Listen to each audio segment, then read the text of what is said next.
Anara cupa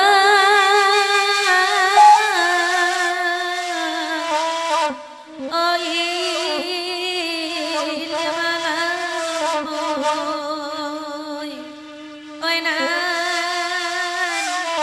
daili ari lasanyo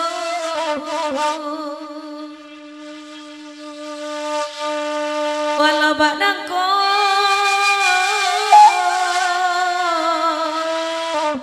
opa nangguangan oi di patagua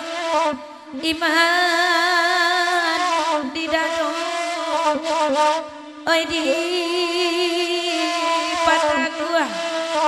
iman di dado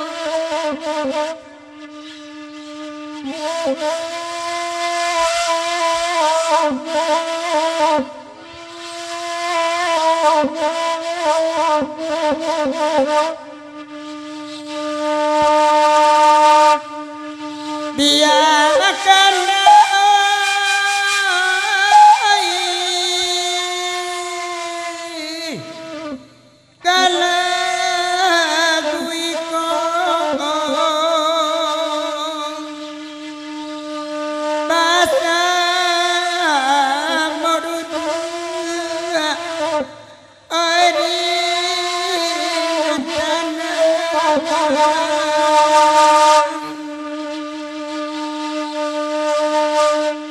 dimanya hati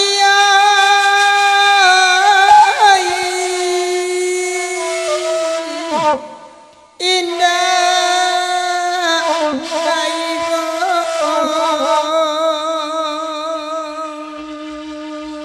bangga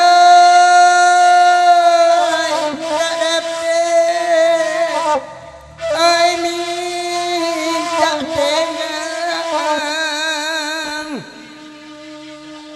kalau barang dana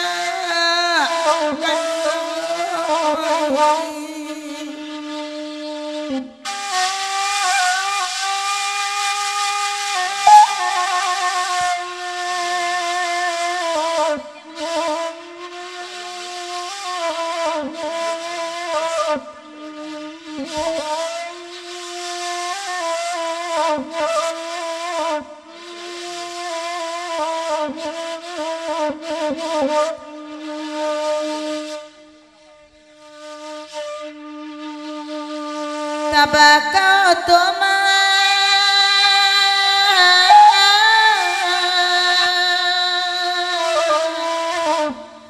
ai sumerotan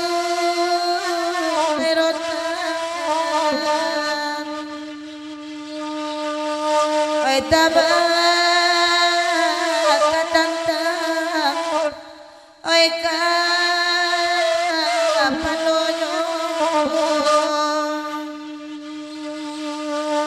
oi tabakatantang oi kapanoyo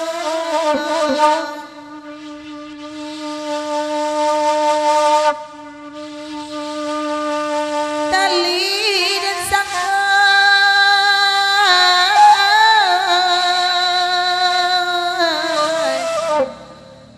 oi kabuayan oi gantung diri oi makiroyo